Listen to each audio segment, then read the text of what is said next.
ஆண்களுடைய மனநலம், men's mental health. இது ஒரு முக்கியமான டாபிக்காக இருக்குது.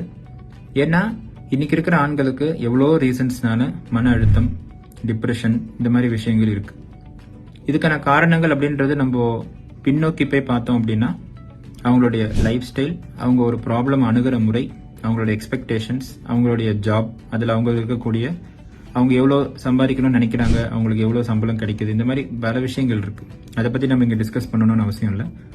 ஆனால் முக்கியமான தெரிஞ்சுக்க வேண்டிய பாயிண்ட் என்ன அப்படின்னா, மன அழுத்தம் அப்படின்றது நிறைய ரீசன்ஸ்னால வருது. அதே மாதிரி மன அழுத்தத்தினுடைய எஃபெக்ட்ஸ் ஆன விஷயங்களும் நிறைய பார்க்குறோம். அதனாலேயே நம்மளுடைய ஒபிசிட்டி அதிகம் ஆகலாம், ஃபுட் ஹேபிட்ஸ் மாறலாம், நிறைய சாப்பிடணும்னு தோணலாம், இருக்கிறவங்கள சுற்றி இருக்கிறவங்க கூட வந்து டிசோசியேட், அதாவது அவங்க கூட உட்காந்து பேசுறது இல்லை, இந்த மாதிரி விஷயங்கள், மொபைல் ஃபோன் அதிகமாக யூஸ் பண்ணுறது, இந்த மாதிரி எவ்வளோ பிரச்சனைகள் நம்ம பார்க்குறோம். மென்ஸ் மென்டல் ஹெல்த்தில் மென் முக்கியமாக தெரிஞ்சுக்க வேண்டிய விஷயம், அதாவது ஆண்களுக்கு முக்கியமாக போய் சேர வேண்டிய விஷயம் என்ன அப்படின்னா, நீங்களா தனியாக ஒரு பிரச்சனையிலேருந்து வெளில வர்றதோட சுற்றி இருக்கிறவங்க, ஃபேமிலி மெம்பர்ஸ், ஃப்ரெண்ட்ஸ் கூட அதை மன விட்டு பேசுறதுனாலையும், எக்ஸ்பர்ட்ஸை போய் சீக்கிரமாக அணுகிறதுனாலையும் இந்த பிரச்சனையிலேருந்து முழுமையாக வெளியில் வர முடியும்.